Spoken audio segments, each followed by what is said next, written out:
Hello everyone, मैं doctor Hemang Parmar, panchakarma विशेषज्ञ, natural days wellness द्वारा आयोजित पंचकर्मा टेक्नीशियन कोर्स में आप सभी को आयुर्वेद और पंचकर्म में उपयोगी विभिन्न कर्म जैसे कि अभ्यंग, स्वेदन, बस्ती, क्रियाकल्प आदि का प्रशिक्षण करूंगा। जिसमें से अभ्यंग, तो अभ्यंग किसे करना है, अभ्यंग में उपयोगी साधन कौन कौन से हैं, अभ्यंग कितनी देर तक करना है, अभ्यंग के अलग अलग पोजीशंस, किस पोजीशन में कितनी देर तक अभ्यंग करना है, शरीर के अलग अलग अंगों पर किस तरह से अभ्यंग करना है, ये सभी चीज़ों का आपको विस्तार से वर्णन करूँगा।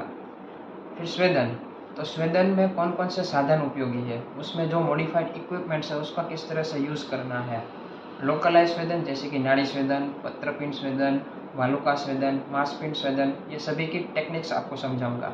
उसमें उपयोगी पोटली जो बनती है उसको किस तरह से बनाना है, उसको किस तरह से पेशेंट पे अप्लाई करना है, ये सभी चीज़ें मैं आपको विस्तार से समझाऊंगा।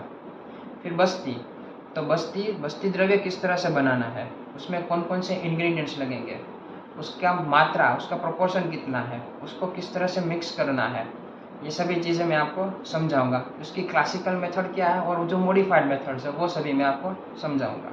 फिर बस्ती पेशेंट को किस तरह से देनी है, पेशेंट को किस पोजीशन में सुलाना है, किस तरह से पेशेंट को समझाना है, ये सभी चीज़ें मैं आपको बताऊंगा। और बस्ती के दौरान कौन कौन सी चीज़ों का ध्यान रखना है, कौन कौन सी चीज़ें हमें अवॉइड करनी है, कौन किस चीज़ों पर हमें फोकस करना है, ये सभी मैं आपको समझाऊंगा। फिर क्रियाकल्प, तो अक्षितर्पण है, आश्चोतन है, नेत्र परिषेक है, पिंडी है, बिडालक है, पुटपाक है, ये सभी चीज़ों का आपको, उसमें कौन कौन सी टेक्निक्स रहेगी और उसका टाइमिंग्स कितना रहेगा, उसमें कौन सी चीज़ें ध्यान रखनी है, ये सभी मैं आपको समझाऊंगा। ये सभी कर्मों को मैं आपको विस्तार से डिस्क्रिप्शन वाइज भी समझाऊंगा और उसके वीडियोस भी दिखाऊंगा। ठीक है, all the best, thank you.